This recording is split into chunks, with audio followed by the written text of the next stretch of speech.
I remember her walking in and I could just see in her eyes this sense of like she'd lost her energy for our marriage. Sin is so subtle, but it started for me with kind of this resignation of agreement. And I write about it in the book of It Is What It Is. What would you go back and say to your 2-year-old married selves? How many of us stay in something that we don't have a peace about, but we're so afraid that we're not going to find something else? How do you know that you know that you know that this guy is the one? Well, that's been one of the rules in our marriage is there's just no secrets. Wow. Yeah. If physical illness would not be an excuse to leave, why would mental struggle be an excuse to leave? It's the loneliness, I think, for women that makes them retreat, not just emotionally, but physically. It just seems like a theme of y'all's marriage was like moments where she was vulnerable in front of you and you saw her and you had a crossroads to go, am I going to lead or not? You have to talk about what you're walking through. If you don't cultivate your interests together as a couple beyond launching kids, then you'll look at each other once they've left home and you're like, I don't know what we What have. do we do? Yeah. Don't tell me what I need to do because I already know what I need to do. Just listen. I just want you to hear me Just lament hear it. for a minute. So hard. So hard. Sit in the hole It's with just me. hard. Tough.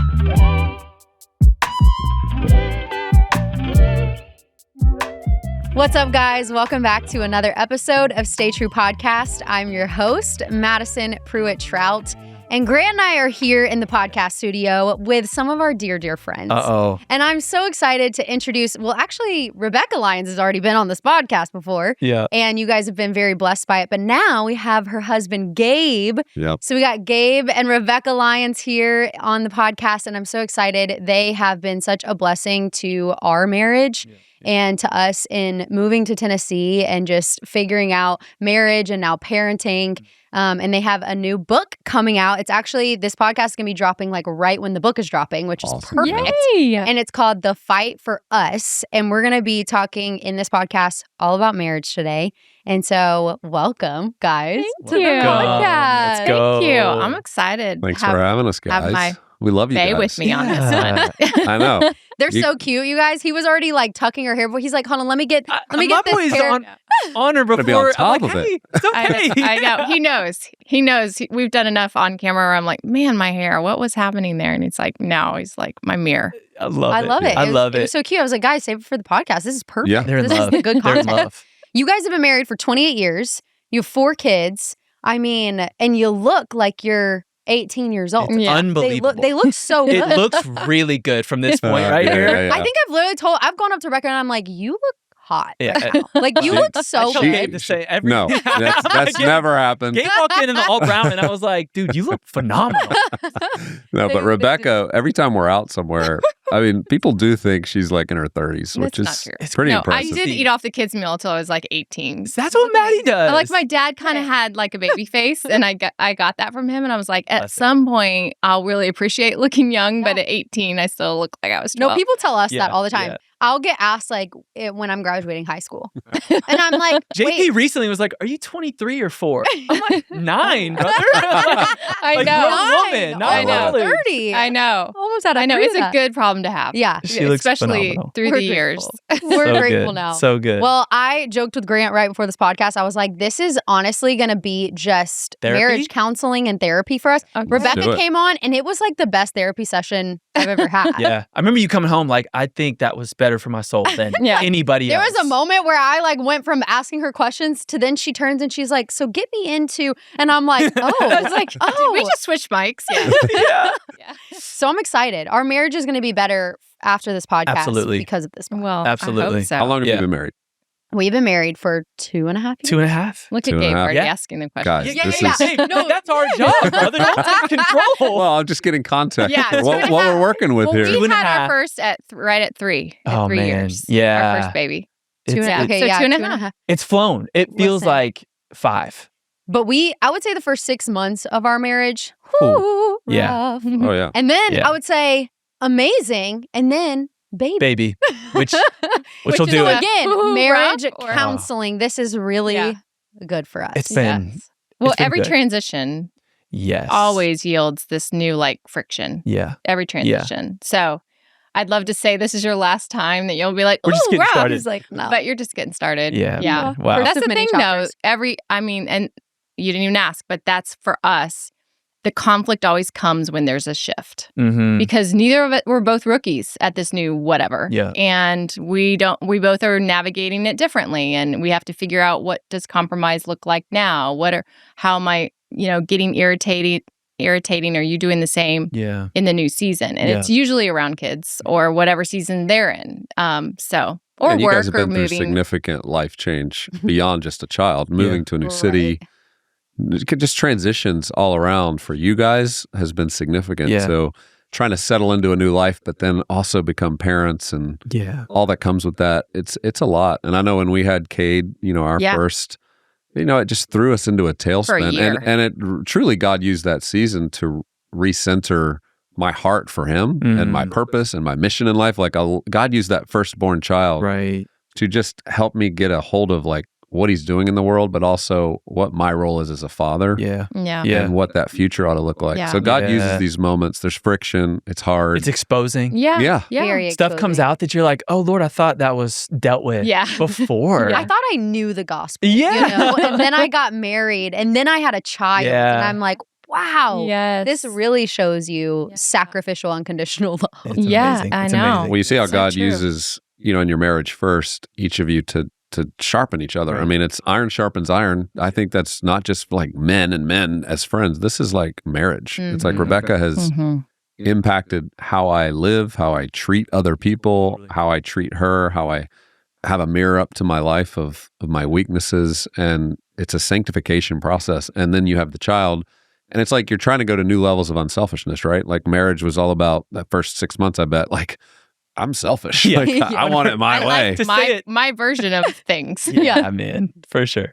No, it's so good. Okay, so I'm going to start us off. I'm going to ask the first question. You okay with that? Yeah, go. 2.5 years versus 28. And I think like groups of 7, like y'all have had 4 groups of 7 years is how I just like view y'all's marriage for whatever reason. I want to hear the love story first off. I want to hear how Gabe came in and swooped off Rebekah. And it can go briefly, but in that, I want you guys to tell us a little bit like, if y'all have had 4 different chapters of 7 years, like what are some things that you would encourage the listeners and us? Like what have y'all learned in those different chapters as you've grown together? That is such a solid question. I've never been asked that question about seeing our marriage in 4 quadrants, which is true. Like it definitely, every season has been very different. So you want to start But listen, here's how Rebekah and I met. I was entering college. She was a freshman in college. We went to Liberty University. Liberty. Oh, yeah, I knew. Yeah, just such a big school. We found ourselves with a group of friends one night, hanging out late night, having fun. Well, we met briefly at a wedding. Yeah. And it was like, he's cute, she's cute, but that was it. Yeah. And then we got back to summer. school. It was like a month before we got back to school. I was starting my sophomore year. He was a freshman. So we just had, all right, but a little bit the younger. memory is this early. 10 months older and still look younger. Amazing. You're crushing it. That's Gabe, true. you look so good.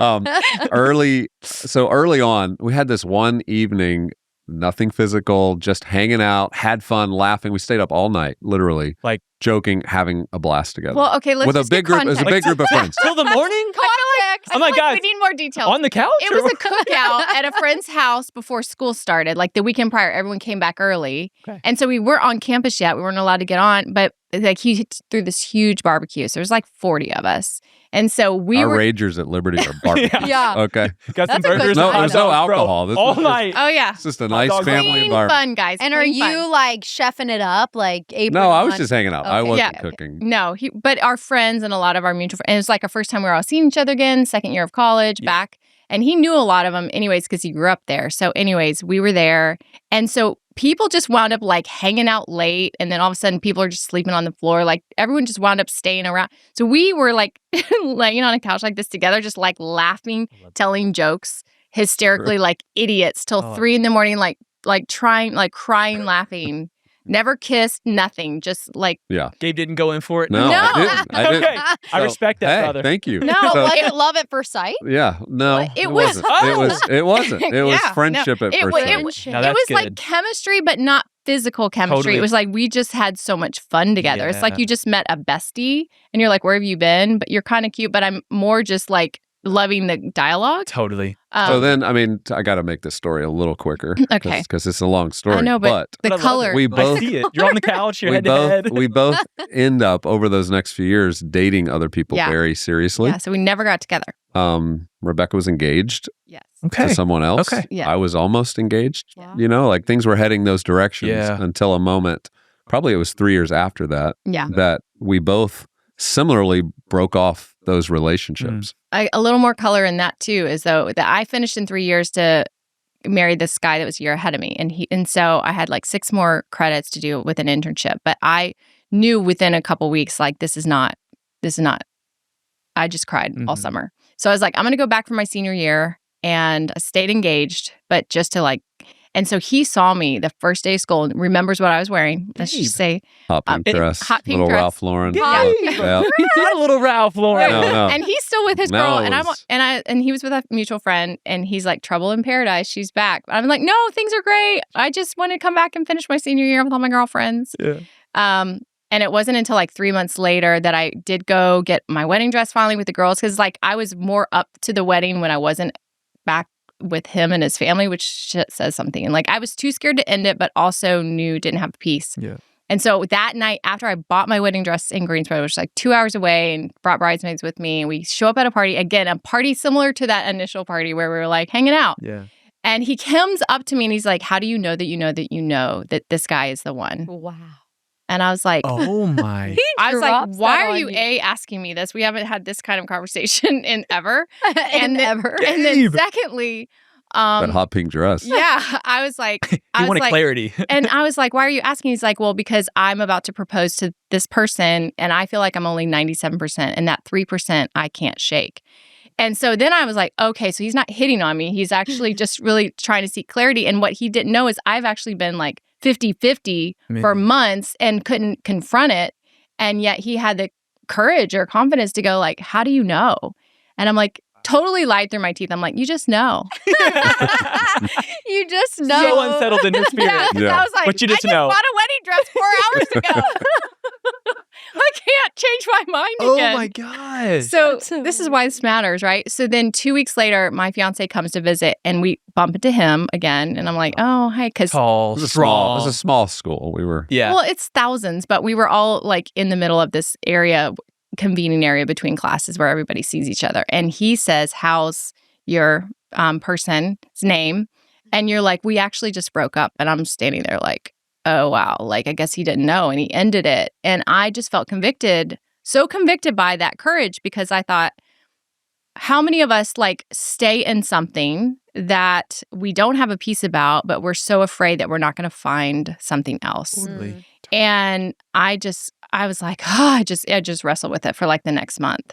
And so finally, eventually, I had the courage to end it, but it did take almost like a catalytic. And we were not talking or anything. I was just more like curious about that courage just to walk away from something with just even a sliver of doubt. And that lingers. I think that's what we have to pay attention to. It's okay to feel afraid of like that kind of a commitment, but when you have a lingering thing for a year or two, there's something more. Totally. So Yeah, Wow. So Wow. that essentially is how we both were then available. Rebound. We right? have We been started rebounding. hanging out for months, Guys. and now we say we've been Did you rebounding come for back 28 in and years. say, hey, do you still got that hot pink Yeah. dress? Yeah. To go on So- a date? How did well, it go? our friends kept going like, you guys kind of like each other, don't you? And we're like, no, we're just friends, because we were so afraid to like Yeah, we start really dating. were Yeah. scared of getting back in a relationship Yeah, that's because fair. those were so serious and meaningful. Yeah. And Wow. so it took, I mean, About I don't 6 know, months at 6 least, months yeah. before we We started finally to even pay acknowledged. attention and be like, maybe we should pay attention to 'Cause we that did always friendship wanna night be on the together. couch. Totally. We always wanted to be together. We like, Y'all felt it. yeah, we had friendship. Like that Yeah. came really It was easily. so much fun for us. together, Yeah. and just connection and similar dreams and passions for our future. Yeah. That Wow. we're living into now. I would Yeah, I say think that was another alignment piece. I think that's a big question when people meet is like, can I imagine a future with them where we're on mission together? We kind of care about the same things. We Yep. get energized. Like there's a momentum that naturally happens just out of the synergy. And I 100%. did not have that with the other person. And you didn't either. And so it wasn't that they weren't amazing and loving people. And like there were so many good qualities about them, but like we just couldn't envision a future of flourishing. For sure. That was Matt. That was your story, I would say, Yeah. with the previous relationship. Totally. Yeah, I felt same thing you were just saying. It was like 90, or you were saying 97%. And I was like, but that 3%, and I don't know that our futures and our callings fully align. Right. Both love Jesus, but just both love not Jesus. heading. Yeah. It's just hard. Yeah, and that's hard. That's a hard decision. Yeah. You know? And what, honestly, I mean, this wasn't on the agenda to ask, but I'm like, let's just jump in. Because a lot of people have asked me this, and it's kind of hard to answer because peace is hard to describe quantify and put this is what God's peace, because it could be different for everyone. But what would you guys say to the person who is in a relationship, they're having doubts, they don't feel complete peace, but they're dating someone who loves God, and the relationship would be, from the outside looking in, described as good? I would say the first question is there fruit in your life? Like, do they bring out the best in you? Like, have you grown, and do you envision a future together that would continue? Now, that's not just the only marker. Do you have great chemistry? Do you have fun? Can you be yourself? Right. Those are other. What's happening a lot with younger couples right now, especially Gen Z and the early marriage conversations and what's taking place, is I think kids are feeling a lot of anxiety about some things that they're lacking peace, but it may not be because the person they're with is the problem. The person they're with, like you experienced your first year of marriage, is starting to bring out some things in them that are very uncomfortable, 100%. right? They're having to face some things that they never have felt before. They're having to face responsibility, stepping up, sacrifice, maturity, sacrifice, and that can also feel unpeaceful. 100%. Right. And so I think it's that discernment, like Rebekah's saying, you've got to look to who are the people nearby that are watching and observing this relationship. Are they seeing fruit in your life? If you've got these questions, and let's evaluate, is this just you having a hard time with like this next step of commitment? Because we know a lot of people aren't taking the step. They're not up to it. It feels too challenging. They walk away because they are scared that they either don't have enough money, they haven't, figured out their job and career plan yet. They don't have it all mapped out. And I think our encouragement to couples is you don't have to have all that figured out. Right. God's going to walk with you through it. You're going to start to discover those things together. And what more fun than to do that with your person and grow together versus have it all figured out and then maybe miss the moment. And I've got some sad stories of friends who never made that decision when they had their person. And they look back with a lot of regret now. They're either still single because they're like, kind of. Or everyone compares to that one. Right. And just kind of misses the mark. I think the tension that's so needed in a relationship is that you can fully be yourself, whether that's silly or goofy or fun or dumb or whatever. But then you also, that person's going to refine and prune and mature you at the same time. Like if you can have both of those things, not one, not the other. Like if you have just one or just the other, like you're not growing, you're not on mission.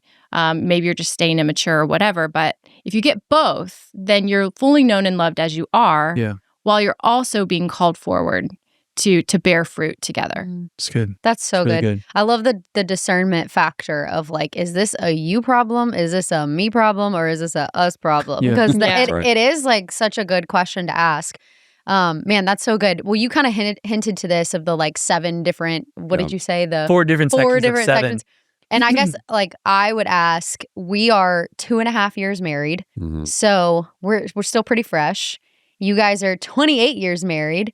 What would you go back and say to your 2-year-old married selves? I know for me, it would be relax, number one. like Grant's like, relax. You tell Maddie to Maddie relax. that. Maddie, Tell you an need to 8 relax.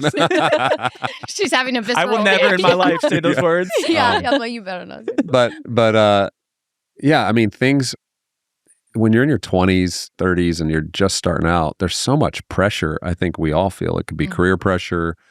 Like, is our marriage working? Am I doing everything perfect? Am I spending time with God every day? Are we praying together as a couple? It's like all these things that start to mount up and create this pressure.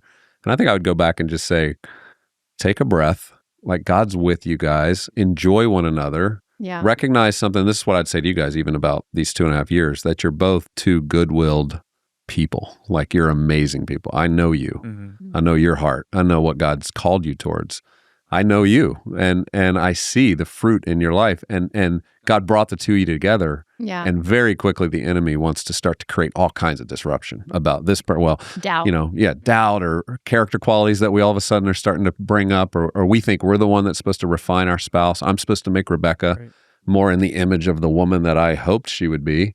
And I think those in those first 7 years become the battles. You have to quickly start to work through is like, wait, God's the refiner of Rebekah, not me. Yeah. And so let's focus on me and let him refine me.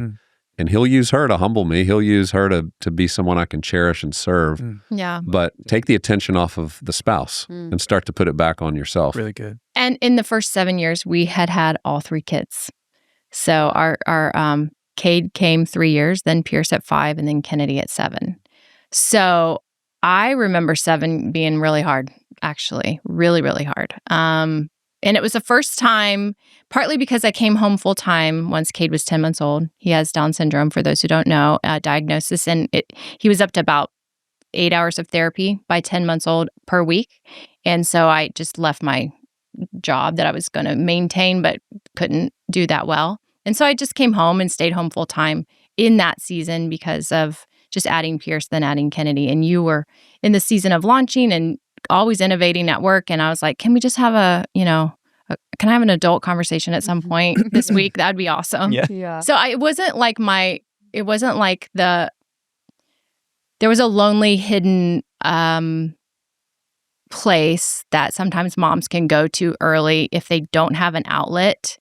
And if we're not careful, then we put so much pressure on our spouse to fill that void of just humanness. Like, you've got to be on at work, but then you got to come home and make me feel like I'm not a loser because all I did today was shower and pick up sing and hand out. If I get a shower, it's a really good day. I know. I was like, day. it was like victory shower, and then we got to Chick-fil-A at some point for like a play date this week. That was it, or Target returns. It's like, what did we do that was monumental? Easy. But all that to say, I remember at 7 years, and we're just going to go there because I don't think people talk about this enough, but I noticed Gabe, this was a loving act, but he got me a personal trainer after my third baby. Just the subtle It was like no, it was like I was just feeling meh. And I was like, I need to go to the gym, I need to get working out, whatever. Well, I noticed in that year after having babies, like I noticed for the first time, like there were men in the world outside of my husband that like, oh, like, you people go to the gym and like somebody starts talking to you and you're like, I don't really know you. Why are you over here talking to me? And I just remember noticing like a couple situations where I felt like I had the attention of a man. And it wasn't what we would call flirty, but enough to be like, I feel like there's a little eye contact there that's not necessary. And I just remember I'm feeling like I'm processing this because I'd felt ugly and unseen and hidden and like momming for 7 years. And so I just remember one night being like, hey, I just noticed there's like 3 different guys that like pay attention to me more than I think is probably natural or appropriate, and I'm not responsive, but I'm observing.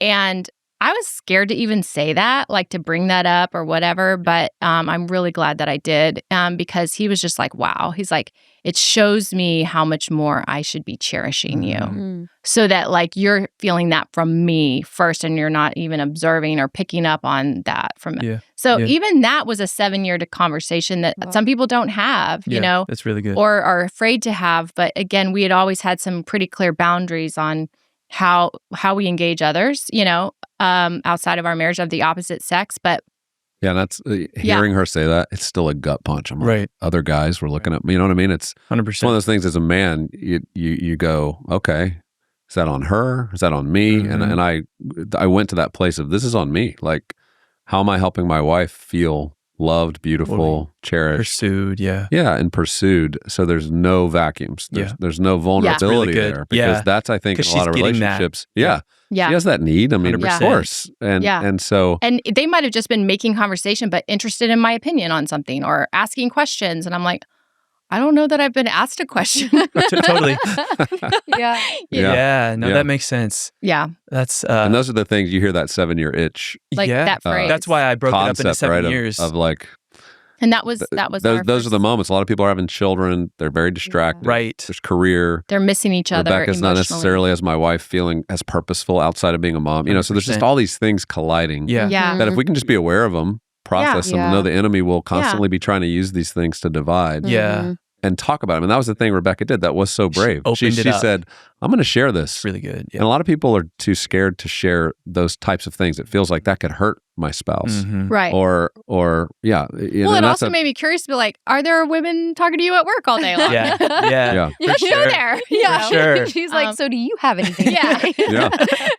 No, I mean, we did have those conversations Yeah. early, like at work, and who are the other women around, and are you attracted to them in any way? Totally. I mean, these are That's good to talk about. vulnerable conversations. Yeah. That the more we were opening up to each other, this was now creating a safe place. Yeah. It was like, oh, we don't want that at all. Yeah. Let's talk about it. Right. And so that's been one of the rules in our marriage is there's just no secrets. Wow. It's really Anything that No topic off happens, limits. any thoughts we've had about somebody else, fantasies, we talk about Wow. it. And we've that didn't start early, but we've learned how to do that. Well, just So because good. you can be just walking through life and you're like happy as a clam, and still the enemy will try to plant an intrusive a thought. seed. Yeah. Yes. Yeah, and if you just like let that linger, it will grow. And versus going like, I didn't even see that coming. I don't even want that thought. I just need to Right. come to you and Yeah. share that thought. And it's hard to be like receptive when your spouse is like, hey, I'm struggling with this, or I'm tempted in this way, or whatever it is, to not get defensive, and Angry, take that, or as like so personal. super hurt. Yeah. Yeah, and to still be a safe place for them, so that they feel safe to always be honest with you, and to come to you before it leads to More. Yeah. It's really and a good. bigger sin. That can be really challenging to do. How have you guys like had? Well, Maddie, I think you're making the best point, which is how does a spouse respond Yeah. when their to that spouse is confession. acknowledging Yeah. something that is going to be hurtful? Possibly. It could be something they've done that's hurtful, or in this case, just observing something. Either way, we do get defensive because we're like, no, that's not okay. Right. And I think what I've experienced with Rebekah is a true kindness about those kinds of conversations to create that safe place. I'm sure I can't remember all of them, but I'm sure at first it was hard, but there was a commitment. I mean, I just remember laying in bed for hours having these conversations. So it wasn't like a quick thing. It was like, no, we're going to process through all of this. What does this mean? And we had many nights, where I could stay awake. Now I fall asleep. But I remember being up till 3 a.m. having these conversations in bed about something hard that we're like, well, we're just going to keep processing. We were younger. We had more energy. Now we're like, are we good enough to go take this in the morning? Yeah, I think we'll we're be good, okay. right? Love you. Love you. We're already there. Man, we're on that 9:30. You have a 50-year-old version of grace right now because you have a newborn. It's the same amount of energy. Yeah. But there's other moments, Rebekah, this was, 7 years ago, walked in the room one night after a lot of us just having a season that was a hard season. This probably gets to the last 7 years. The last 7 years. You're 21, something like that. And I remember her walking in, and I could just see in her eyes this sense of like she'd lost her energy for our marriage.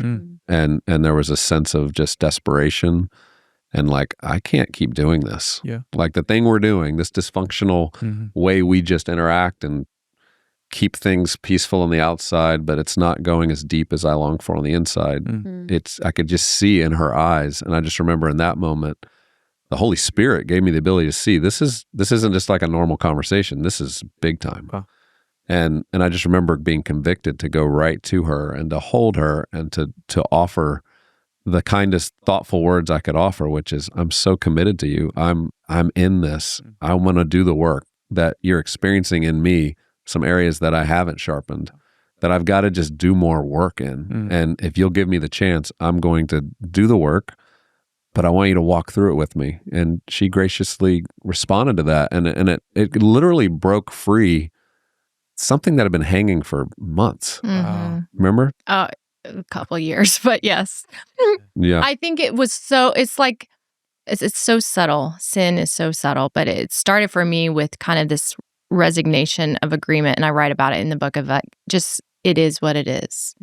And it feels like compliance and passive, but by saying even the state of our marriage, it is what it is, means any repair or it's just beyond the power of the cross and the resurrection. Mm-hmm. Like, if you just like status quo, like it is what it is, then you've lost hope. There are a lot of marriages that are like, it is what it is. I don't want to ruffle anything. I don't really want to get to the root, but you will not heal. Mm-hmm. There will not be resurrection life in your marriage. So it's a hard one. And it's very costly because it does feel very risky. Yeah. But I want to back up. So we had 7 years of that kind of conversation. And the 14 would have been 20, I don't know. Yeah. I can't do math. Basically. 2011, we were in New York and I was like in the middle of panic disorder. So that was that season. That was a new thing that had not been part of our marriage for 14 years. Which we want to talk That just kind of hit. Because we've talked about that and we had a similar thing in our relationship, which is when one of your partners, or there's a lot of people that are in relationships that when their partner just gets anxious and starts to spiral and shut down. I remember we were about to get engaged and everything was like, this is so right. This is so good. And I just spiraled. And I had a summer where panic attacks and I didn't know who I was.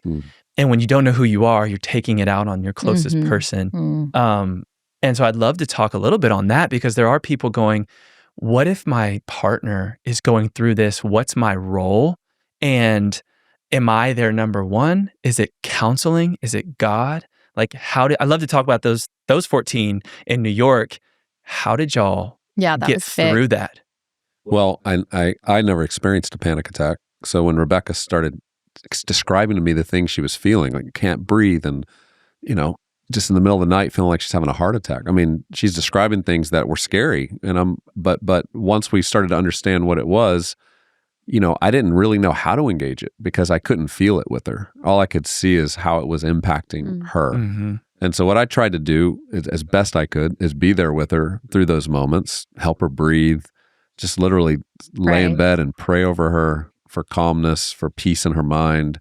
And there wasn't as much information we've gotten a lot more information in the last 15 years about panic attacks and what's happening with the body, but we didn't know a lot of that. Yeah. And so it was a lot of just going to what do we know? We know you're a child of God. We know you're loved.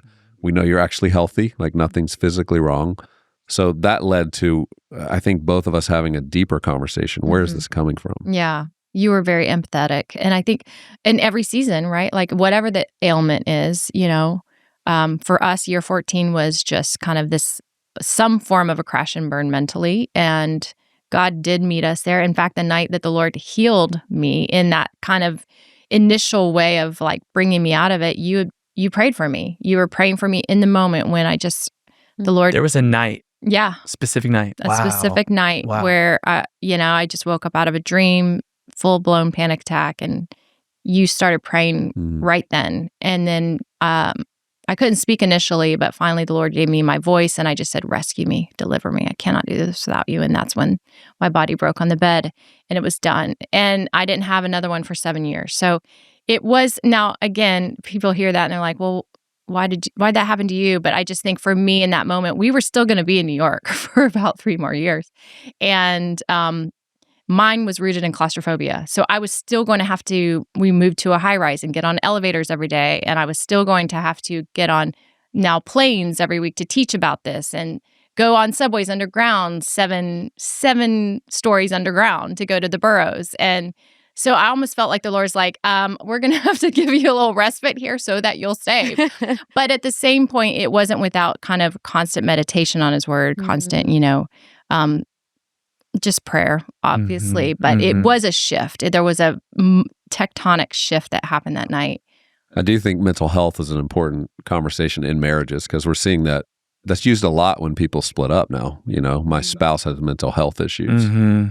So it's not going to work. Yep. She needs to go figure this out. That kind of conversation has become very normal for people to have as a reason to say we're not going to stay together. And I think we have to be really careful about that because counseling today, there's a lot of people getting individual therapy where they're going to a counselor individually and that counselor's telling them how to work on themselves and how to find themselves and self-realize, and they get very fired up and realize, well, my spouse seems to be the one holding me back.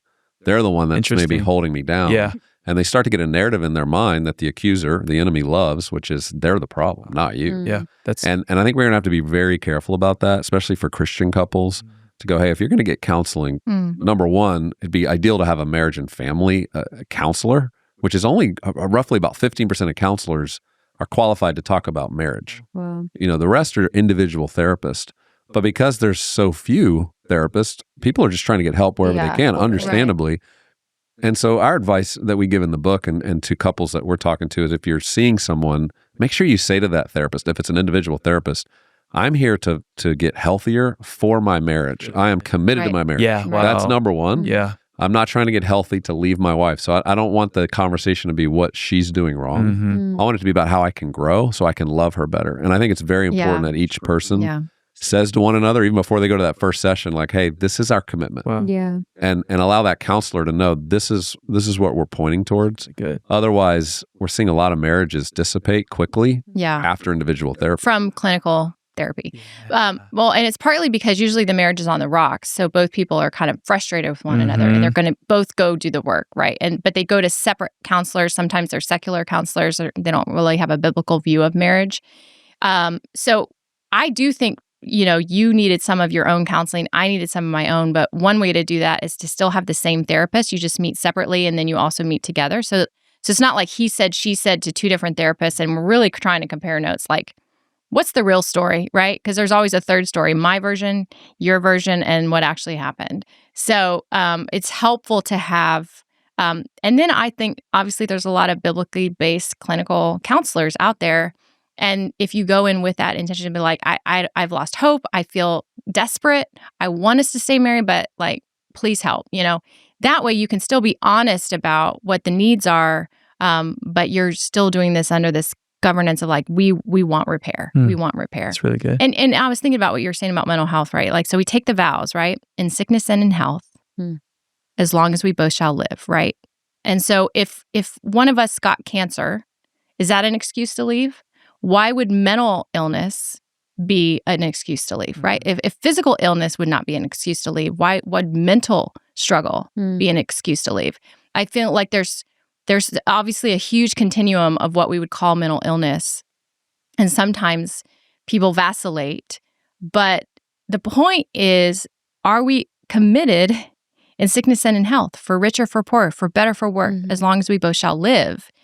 And if we have made that covenant before God, then we better be willing to stand in the gap in those seasons where the illness or the health is waning, and at least try to get to the root of like, how can we best learn and heal and grow together through that adversity. Yeah. Wow. That's so good. Yeah. Wow.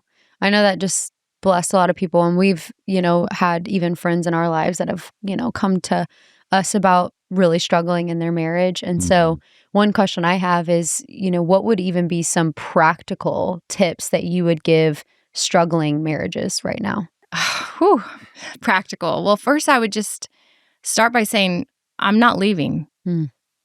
Like we've got a long road, and because honestly, the fear of one of the other to say, I'm going to leave. Like when I was at my worst with Gabe, I had this fantasy of an apartment in downtown Franklin that would be really cute. And like we wouldn't divorce, but I would just have a place to go when I felt a lot of shame. And I know when I said that out loud to him, that hurt him and hit him. But I also felt like if I don't say it out loud, I'm going to nurse this thing and this is going to grow and it's going to be some weird, dumb, delusional thing that I have. So, but by doing that and him going, well, I'm not leaving. And I'm like, well, then I am. No. But knowing his commitment to us, even when I felt like we were very disconnected, like him going, I'm not leaving. So we're going to have to figure this out. It practically, just by saying it, even when you don't always feel it and you don't always want it and you don't know how to fix it, but just go, I'm not leaving the room. Kurt Thompson always says that phrase, I'm not going to leave the room. Like I will be here and we will work through it and we will take as long as it needs and we will get all the help and support we need. But our commitment is to stay. Yeah, because that's covenant, right? I mean, we're not in contracts. Yeah. A contract is you drawing up, prenuptials that say, this is how we're going to separate amicably end this. it almost sets an expectation that might happen. Whereas covenant's like, no, this is it. This is for life. And I know that's easier said than done in the world today. It's hard for us to imagine it. But that commitment to say, I'm going to stay, all of a sudden creates a boundary of safety to work. The moment somebody thinks the other one is thinking about leaving, contemplating leaving, has started to fantasize about moving, the fences are going to go up quick. And you're going to have a really hard time finding a tender place to even do the work. Because now I don't know, can I really trust you? Or if things get hard again next year, what are you thinking about? It's going to be the same routine. And so I think, my advice to struggling couples is you have to talk about what you're walking through. And in our world today, that's not happening as much. We kind of go to our social media feeds, we get Instagram advice and TikTok advice, and we kind of hear the voices, and the algorithm starts to tell us the things that sort of we like to hear. And so we're going to have to separate from that to say, no, we're going to talk to one another. And that's one of the things we've really emphasized in the process with even this book. Every chapter, there's something called Conversations for Couples.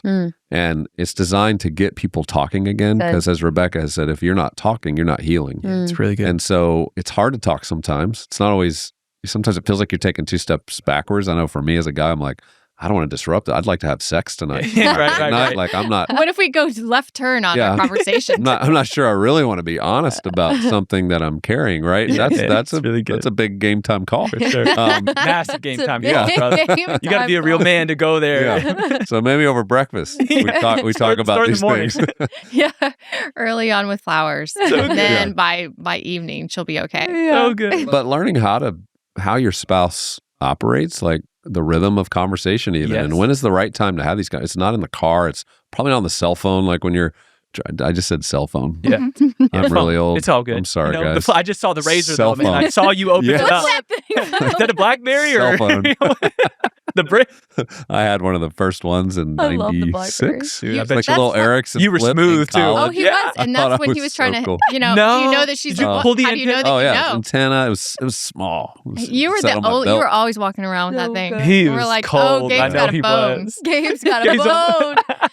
He's gonna be big time. One Yeah. So anyway, I should latch onto that thing. I think transitions is where most of the fighting happens. Those quick, like someone's home late, we're going out for dinner. Those are not the times to engage this. You got to have some space and margin in the morning, at night, wherever, to have some of the more significant conversations where you may want to bring up, this has been hurting me. And it's even better that way because then it's not in the heat of the moment. And sometimes we say the craziest things in the heat of the moment that we regret. And so if you can like calm it down and be like, then that takes maturity. It's not easy. It does. Another practical tip, and we've talked to our friend JP about this, but just this idea of like 15 minutes when you get home from work, or if you've been away all day, just 15 minutes just to talk about like just whatever, like how are you feeling about today? What was your high or your low? And in a room without children, even if it's just a short window of time, because it is a way to reconnect and reset and feel heard and connected before you even do the last few hours of the evening while you're doing dinner and, baths and bedtime and whatever you have with littles or And bigs. if marriage goes on, it communicates to the kids, like my time with my wife or my husband is our most important time today. That's So get used to the doors locked Right. and we're going to talk. Yeah, it's like a And reset. that gives them security. That gives them an attachment that's secure 100%. to know they can trust. Yeah. Hey, this Mom is and dad good. are talking for a few minutes and then And it becomes something that you're not trying to squeeze in like a meaningful conversation because I might even like jot a couple notes of like, oh, I want to make sure I don't forget to tell him this. Like maybe it's just something that really meant Like something to me. a good thing. Yeah, like I had a really meaningful conversation. My brain, I'm like in the moment, I'm like, that's so good. I should tell Grant. And then by the end of the day, I'm like, you're like, sit down. I know. I don't remember. He'll Good. ask me a question and I'm like, I don't know. Let's just go to sleep. So it was like monumental for you. And then I hear it from somebody else days later, and I'm like, Gabe, why didn't you tell me? And then all of a sudden, we're like, No, that's true. If you wait That's a too very long practical for the tip. right time, you might not want to talk about it. John Maxwell, who was he was the first person who hired me out of college. So I spent 5 years with him. Such a flex. And just legendary moment. Such a I didn't know that was a total flex. It's such a flex. I love John Maxwell. He's like the No, GOAT. but that's when I was home, with littles, and he's like out with John running. He's like Maxwell. VP of John's Yes, organization. but anyway, he's an amazing leader and so disciplined in everything he did. And I think one of the things he did for his wife that I learned from him is he would carry around a little index card all day long with a pen, and he would literally note I met this person. I want to tell Margaret about it. That's so I did this thing, or I had this experience. He was also very committed to saying, hey, I want to experience as many things as I can with my wife. Wow. And Instead grow. of like, Rebekah goes to some event and experiences something or learns something and I'm not there. Now it creates a little bit of division. Yeah.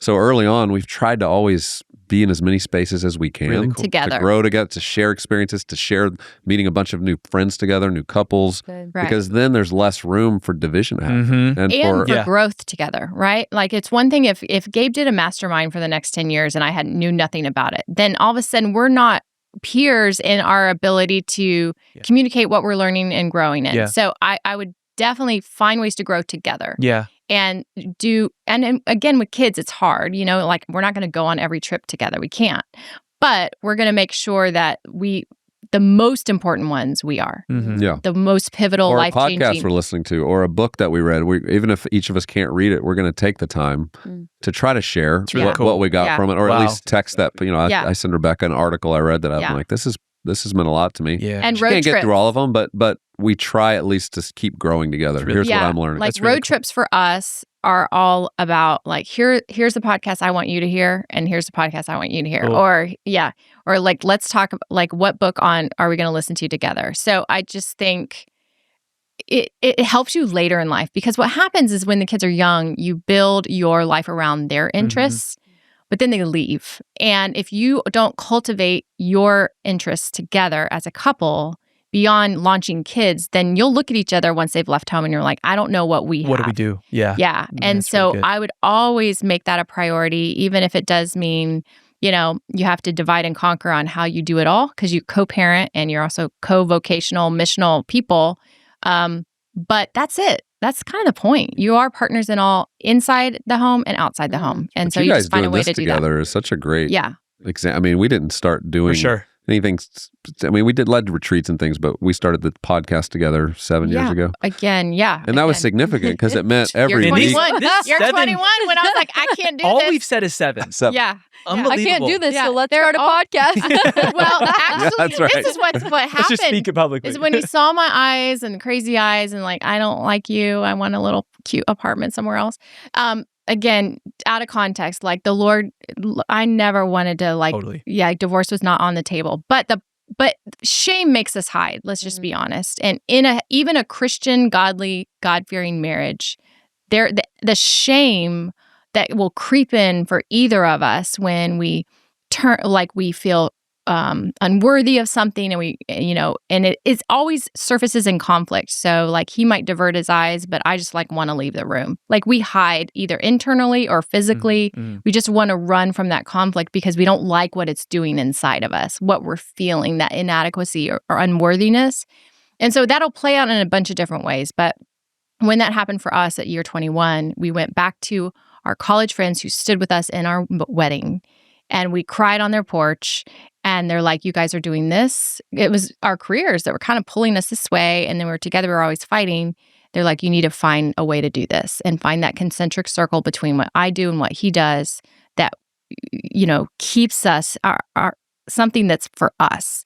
And so we were driving back that same week to start the Rhythms podcast. And he was just going to interview me for the first episode because it was going with the book, Rhythms for Life.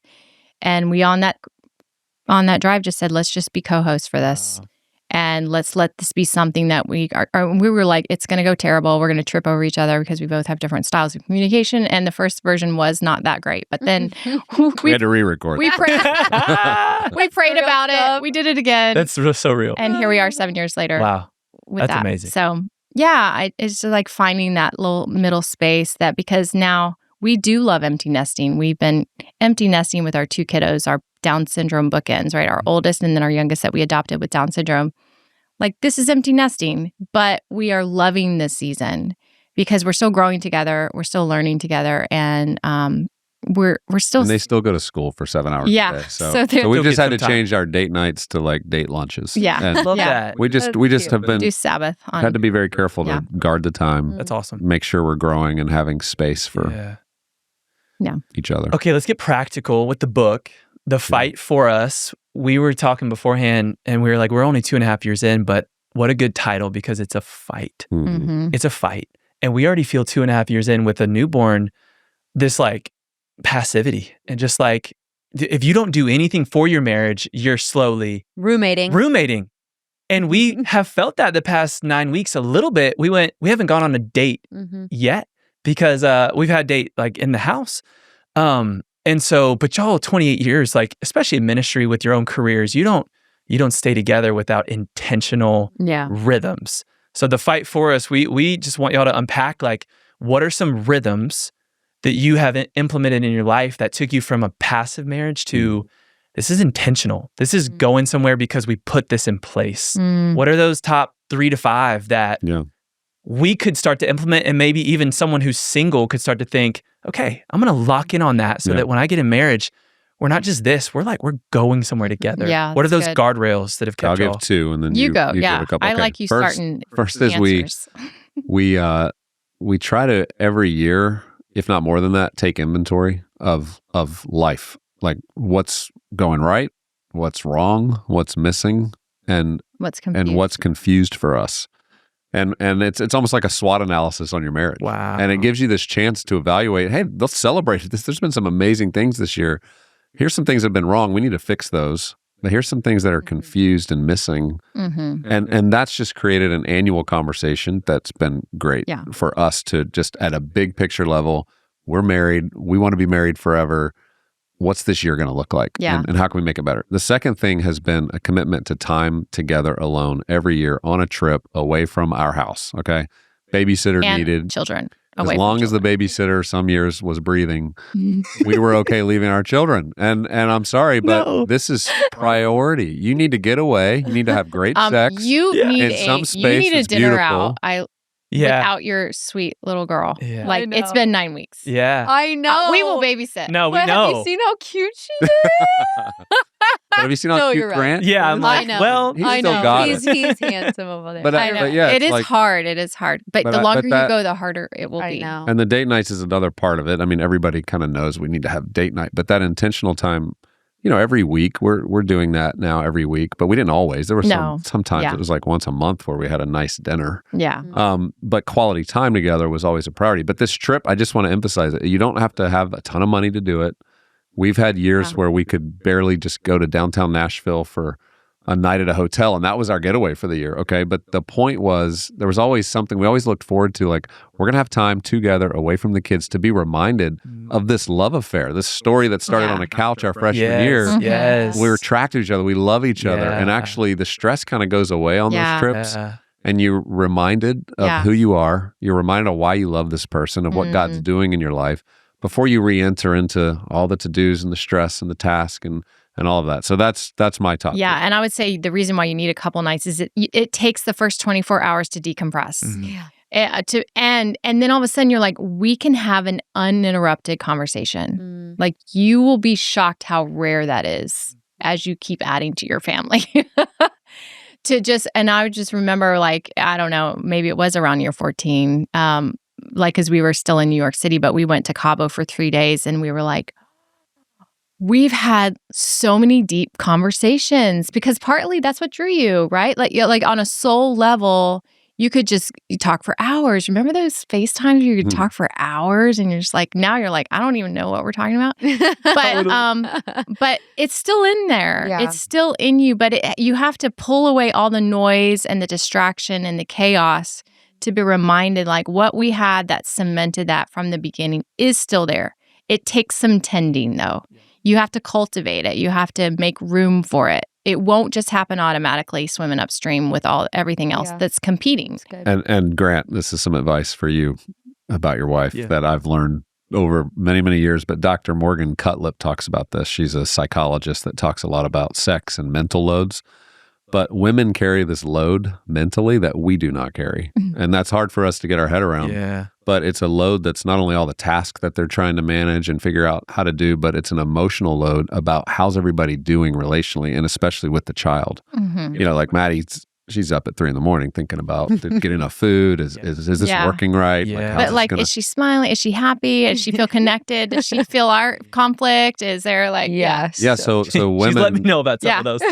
She feels you, and Grant. wait till there's she feels you. Yeah. Wait till there's 4 of those kids. Oh right? my gosh. Right. And then obviously, like, which load are we talking about tonight? Oh my So God's designed this like friction that will happen because you and I aren't feeling that. Right. We're like compartmentalized, like, Good. hey, she's good. Right. She was fed. She's taking a nap. Can we have sex Breathing. now? Yeah. Okay. And like our Gabe, you're wives really are, emphasizing I'm this, sorry. I think it's important to talk It about. is. For men, at least, like we don't always 100%. understand how this is functioning. Yes. And I think the more I've learned that, like Rebekah needs space. She needs to feel like the home's in order, needs to feel like, things are peaceful, needs to have unloaded maybe some of those things and know that I'm carrying it with her, not just solving it, but I can listen and carry some of that burden so she's not alone. Yeah. And then a freedom starts to emerge, right? Yeah. That allows for you to enjoy great conversation, great sex, and all that comes with that. Right. Well, the scripture, bear one another's burdens in love, Yeah, it's good. is that, right? So if she's feeling a lot of that, I think the Lord didn't design for men and women to feel the same things. That's a good thing, right? Yeah. Like if you had the same mental load I had emotionally, like we'd just be crying all day. Basket cases together. You're like, Yeah. get it together. Yeah, man. But the good thing, though, is that I can now more freely talk to you and process. And it doesn't have to take hours, right? Like that's why the 15 minutes matter. If I could just share like, oh, today was hard in this area, then it's not slowly growing into this mountain of mental load where I just feel so buried. And by Saturday, I'm like, I don't want to do anything, So part of it is feel the freedom to consistently just share that. And then when you hear it, you're not trying to fix it. I would always tell a man, ask your wife, are you looking for a listening ear or advice? And I've never heard a woman say advice. I've always heard, I just need to sit with you and me. I don't need a solution. I Never just heard want, a woman say advice. Yeah, Don't tell me what I need to do because I already know what I need to do. I just listen. I just want you to hear me Just lament hear it. for a minute. So hard. So hard Sit for in us. the hole It's with just me. hard. Tough. And because you just want to fix. You're Well, like, when the fix baby's it so crying, it's yeah. just like you got to fix something. Yeah. It's hard. Gotta Yeah, fix something. it's true. Can't fix her, so let me I'm fix gonna you. go pin something to the wall. Just Yes. Yeah.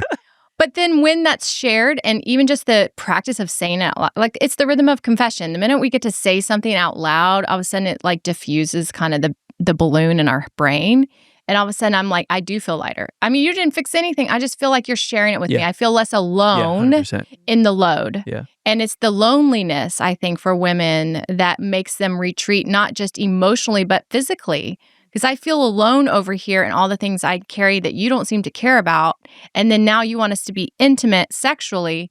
And I'm like not feeling at all intimate emotionally. Mhm. And again, like why would we make sure that we're tending to a physical vulnerability for a man if he's not tending to an emotional vulnerability for a woman? Like that's the mutuality that we have to bring into marriage and each take responsibility for. Yeah, Really and good. that takes so much work. It does. Because for us, it's like the physical will fix the emotional, Mhm. and you're like, no, we're not going there until the emotional's fixed, Mhm. and it's a battle. This is that's funny because your version is the physical will fix the emotional. Yeah, And her version is the emotional will fix the physical. Yeah. So talk about your second things because you have said this a couple times. Well, I love the C.S. Lewis little essay he wrote called First and Second Things. And it's about properly ordering first things and you'll get the second things. But if you put the second things first, you'll often not get the second thing or the first thing. And applied to sex for men, it's just understanding this concept that like the first thing can't be sex. And that's what I thought marriage.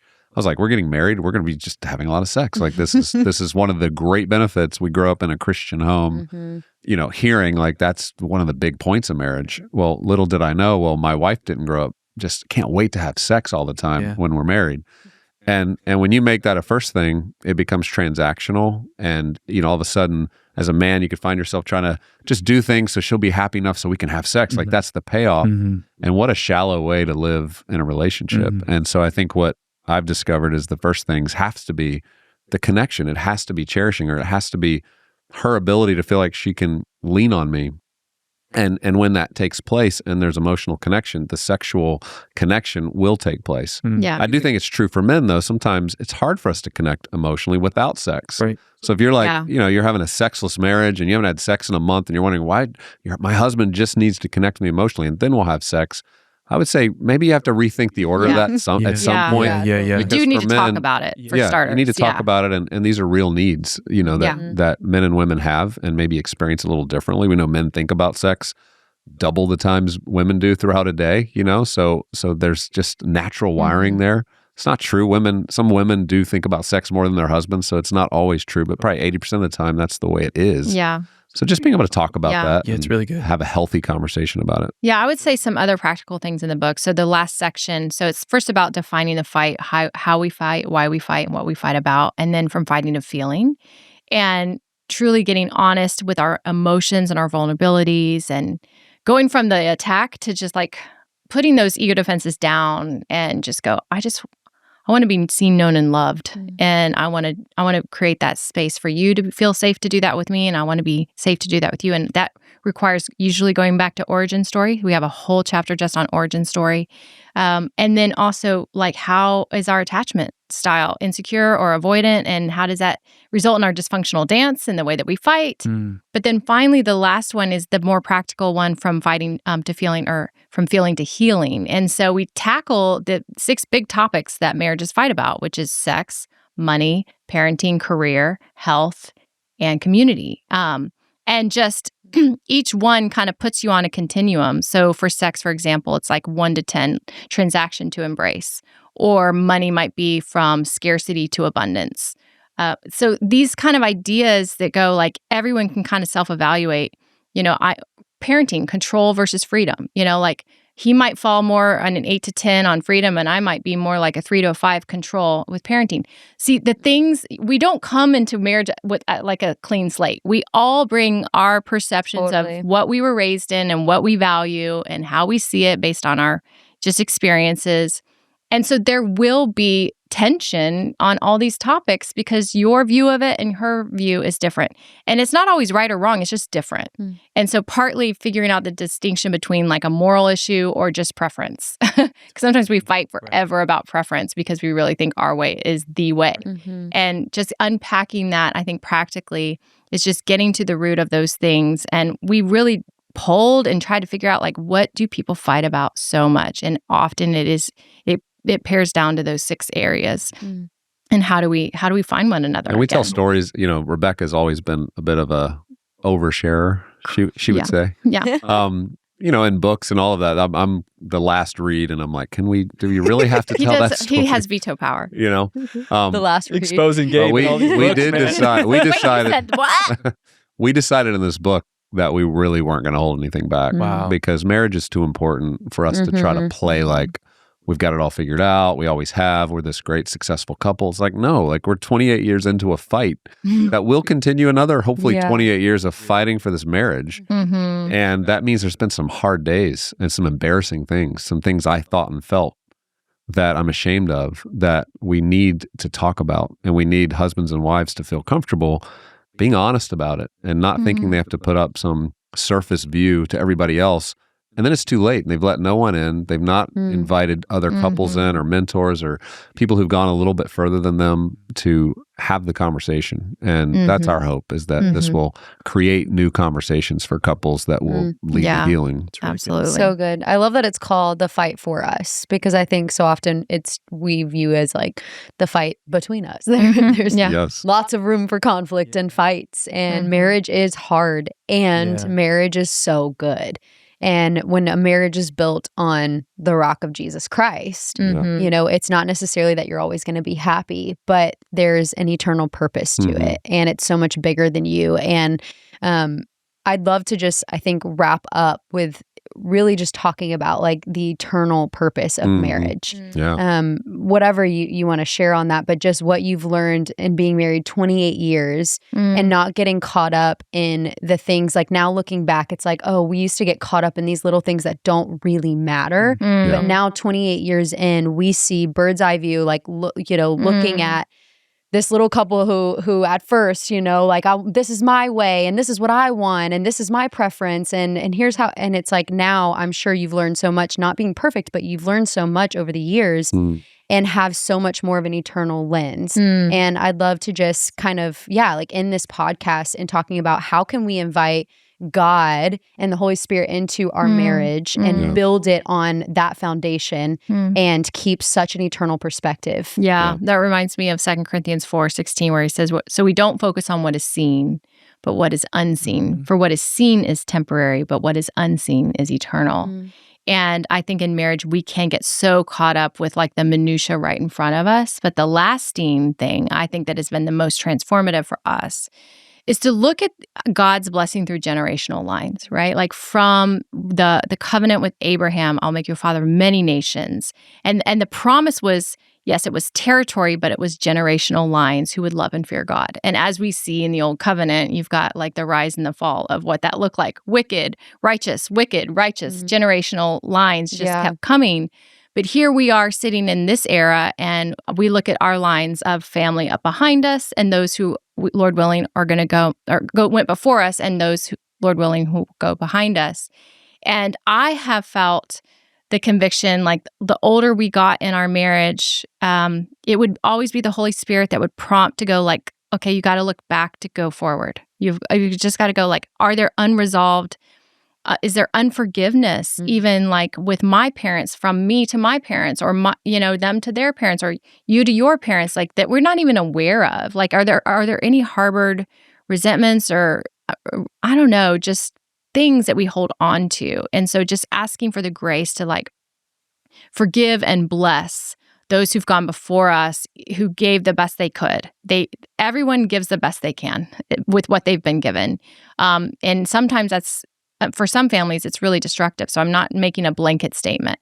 But the point is that when we can forgive and become whole and healed as sons and daughters of God, then we can mature into spiritual mothers and fathers. But we have to be healed as children before we become parents. And so when we do that and now look forward, I found that we started to unite. Okay, God, give us a vision of our kids 10 years from now, 20 years from now. Like what will flourishing look like? Will they be children who fear God and marry people who fear God, and then create offspring, if that's your will, that love and fear God? That to me is like, man, if we can be ones in our kind of line that just says, hey, like whatever was not needed to be passed down, we just want to be like break that. And then walk in a new level of freedom and pass that. And granted, our kids are going to have stuff they're going to need counseling for because we're not perfect. But the point is, if we keep at the forefront a generational line that comes out of this union that loves and fears the Lord, and that can only be done through our brokenness and our repentance and our forgiveness and our redemption. So that's our hope. So good. And I would say two things. One's kind of macro level. Like, I'm just motivated as a man to understand that the enemy is literally trying to pick us off. And I've seen it happen with friends. It's been so difficult to watch the subtle ways that the enemy comes after marriages. Like, this is his, I believe, number one place of attack. He knows if he can disrupt that sacrament before God, it does ruin generations. And so there's a motivation there of like, man, protect, do the work. So I'm motivated at that level. But I think what's been the most convicting has been, I remember Dr. Emerson Eggerichs, who spent some time with us as we were walking through a season where we needed some counsel. He wrote the book Love and Respect, and he pulled out the Bible. He handed me the Bible, and he said, Gabe, read 1 Peter 3:7. And so I read it out loud, and I'm sure I'd read it before, but in this particular moment, I was reading these words that basically said to cherish your wife, otherwise your prayers will be hindered. And it just hit me. It was like, this is the only verse in Scripture that says to a husband, if you don't cherish your wife, I don't care what she's bringing to the table. I don't care if it's drama, if you think she's crazy. I don't care. Like, I'm saying to you as my son and disciple, cherish your wife. Otherwise, your prayers, you've been praying at night, you've been getting up early, been praying, they hit a ceiling. They literally are hindered. They do not go to the place you're hoping that they go. Because what I'm watching is, how are you treating the person I've given you? And if you treat her with love and care, and you cherish her heart, the things she loves, desires, make life easy for her if you can. And that's going to take some unselfishness. Then your prayers will maybe land, and I'll hear them. And the things you've been praying and desiring, you might see come to fruition. And that was, for me, the most convicting moment in our marriage that changed a lot, because I realized this isn't about her changing to the things I want. It's none of that. This is about me and God, and this marriage is represented through that lens, and He'll hold me responsible for that. Wow. Yeah, and one version of that translation is live with your wife in an understanding way. And I found you starting to seek to understand me, like not assuming, not condemning, not, character assassination, but more going like, tell me more, like, help me understand. Yeah. Like sometimes men have a little bit of a hard time asking questions because it feels like a vulnerability or something, like they're supposed to have the solutions and the way to fix things. But the curiosity and the understanding of like, then all of a sudden, not only did you ask me questions and seek to understand, you naturally started to have empathy, because then I was able to share a little deeper of going, well, I think I fear this. And maybe that's connected to this. And you're like, oh, that makes sense, And then all of a sudden you're like almost you're almost like God is using you as a healing agent to help bring some things that I carry to the surface so that you can, again, bear those burdens with me. Mm-hmm. So there's a beauty in living in an understanding way. And we are called to do that even with our children, like just to draw them out, draw their hearts out, nurture those things. And I think it starts with the leadership with the husband. Yeah. So totally. That was one of our questions, like the man, God has called you to lead, and it's such an anti-cultural, like they think it's just, but what we see in the Bible is like, you're called to lead. And I never forget one day she looked at me and she goes, Grant, when you and God are good, you and me are good. And when you are not prioritizing him, you and I are not good. And that was really powerful to me. Where I was like, I'm trying to fix you, but like I'm praying, and it just was like, when I prioritize that, that's the overflow that I get to lead her in. And it just seems like a theme of y'all's marriage was like moments where she was vulnerable in front of you and you saw her and you had a crossroads to go, am I going to lead or not? And it's cool for a lot of girls that watch this podcast. Like, Gabe's a good looking guy. He's got a lot going for him. He's got everything the world would say you should look for in a spouse. But I'm sure what you would say is, in the hardest 14, 21 years of marriage, that stuff did not matter. It was who he was alone with God. Yeah. That saved and that fought for what y'all have. Yeah, absolutely. Would you say that? Because I think people would go, hey, their spiritual maturity is probably 5th on my list. I think a lot of people would say that. It's looks, it's money. And it seems like that stuff probably doesn't carry you through 28 years of marriage. Right. Yeah, it's the conviction of the Holy Spirit, quite frankly. And you always have been a man of conviction and faith. And I've known that from the beginning. But to watch you do that in some valleys, like just the conviction carries you because it's from the Spirit himself. And that the Holy Spirit is what, again, back to 2 Corinthians 4, it's like gives you the power to endure and emerge, right? Like gives you the Holy Spirit power, therefore we do not give up. Yeah. I mean, that whole chapter is all about why we don't give up, because we have the Spirit of God. These fragile clay jars, cracked, but we have his light and we carry his light. And I think we are, like, that's us in any marriage, right? Like, we're broken vessels, but the cracks have allowed the light to shine through. And thank you for being a man of conviction. It's beautiful. So beautiful. That's beautiful. I'm going to cry over here. My hormones are going crazy right now. I can't. I'm not something's strong. Something's going on in me too, man. I don't know what it is. Something's in this room. I think it's the Holy Spirit. No, I am so grateful for you guys and your marriage and just what you've modeled for a generation, what you've modeled for us, and grateful for this book that I know is going to bless a lot of people. Grant and I had the privilege of getting to read it early and get to endorse it. And here I am endorsing it again, saying you guys need to go read it. It's get it. Yeah. Truly such a beautiful book of again, not saying here we are this perfect married couple, but here are the things we've struggled with and ways we've failed and things we've learned and how the Holy Spirit has carried us. And so I love that we brought it back to that at the end too, of just the importance of the man leading spiritually. Because what I told him that day is so true. I'm like, when you are on your knees in the morning and you're surrendered and being led by the Holy Spirit, then from there are you able to lead our family. Yeah. When you're led by him, you can lead us. And I've seen that in our marriage. And I too am so grateful. And I say on this podcast all the time, that's why I'm like, do not settle, do not compromise. Marriage is, I mean, if you're doing it right, if you're doing it God's way, like it's for your whole life on earth. And so, choose wisely and choose well. And there is always hope. And so if you're in a marriage that has been struggling and maybe you're asking the question like, did I make a mistake? Or, did I not hear from God? Like it's really, really hard right now. There is always hope. And God has rescued me from the pit of darkness in my own personal life, apart from anything regarding marriage. And so anything you're going through in life, in marriage, not in marriage, he can rescue you.